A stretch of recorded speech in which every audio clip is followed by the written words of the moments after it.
Hello and welcome. Today, we're diving headfirst into two really chilling supernatural stories of revenge, and they both come from the same terrifying source. So get ready, we're about to explore Raktbeej. Mother, kill me. Just think about that for a second. That's the desperate plea that kicks off our first story. It's such a terrifying thing to ask, and it just forces you to wonder, what could possibly happen to a person that would make them beg for their own death? So in this explainer, we're going to dissect two very different stories of supernatural revenge to really understand the paths vengeance can take and the terrible price it always demands. All right, let's get right into it. Our first story starts not with some monster lurking in the shadows, but with a victim. A young woman named Anshika, who is suffering a fate that is, you could argue, much, much worse than death. Now, what's so horrifying here is the detail. I mean, Anshika's body has wasted away to nothing but a wooden frame.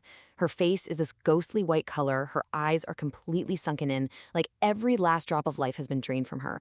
But the true horror, her flesh, what's left of it, is being actively eaten by worms. Can you imagine that? The pain is constant, it's unbearable. And the doctors, they've just given up. Her own mother can do absolutely nothing but watch her daughter plead for it all to end. So you have to ask, how in the world did this happen? Obviously, this wasn't some disease that science could explain. No, this was a curse. And to understand it, we have to rewind all the way back to the moment it was first summoned. Anshika's story is really a four-step tragedy, and it's all rooted in this deep, deep jealousy. The thing that set it all off, the humiliation, was when a potential suitor came to her home, took one look at her, and rejected her on the spot. Instead, he chose her absolutely beautiful cousin, Rashi. For Anshika, this was just the final straw after a whole lifetime of feeling like she was second best. She was just consumed by this burning rage, and she made a vow. So, on a new moon night, she went to a cremation ground and performed this incredibly dark ritual. She called upon a destructive entity, something known as Raktbeej, a power that promises to completely ruin its target. Her goal was simple, and it was terrifying. She wanted to make Rashi suffer in the exact same way she would later end up suffering herself. And you know what? The curse worked perfectly.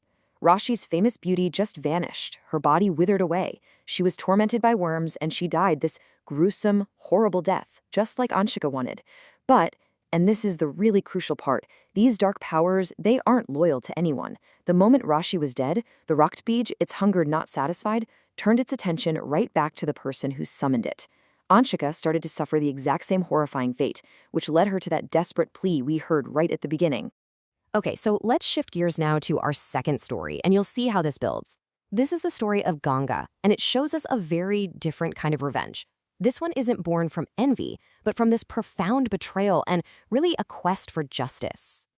Ganga's story is just heartbreaking. Her lover, Samir, gets her pregnant, but then refuses to marry her because he's worried it'll tarnish his family's precious reputation. So to keep her quiet, the family pretends to agree to the marriage, but it's all a trap.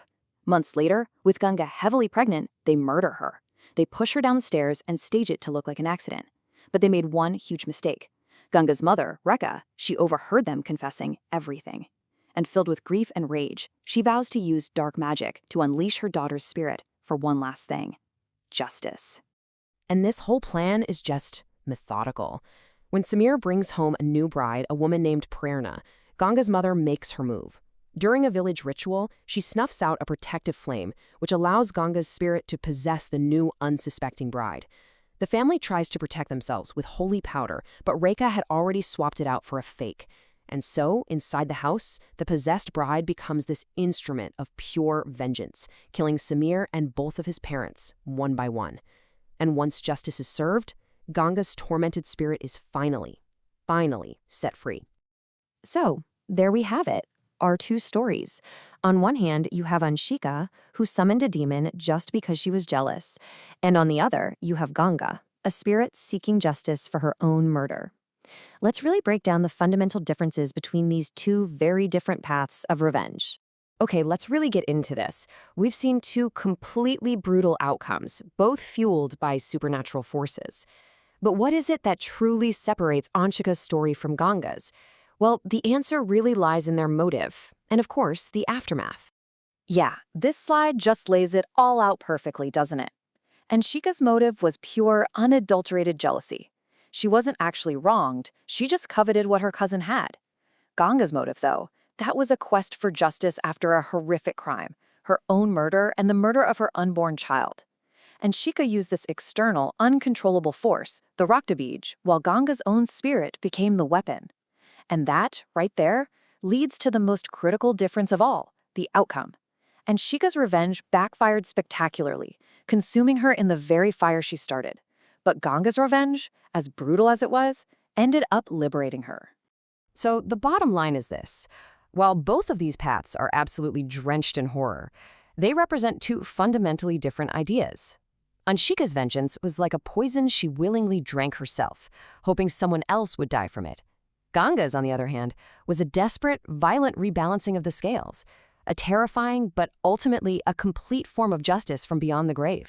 And all of this leaves us with one final kind of lingering question, doesn't it?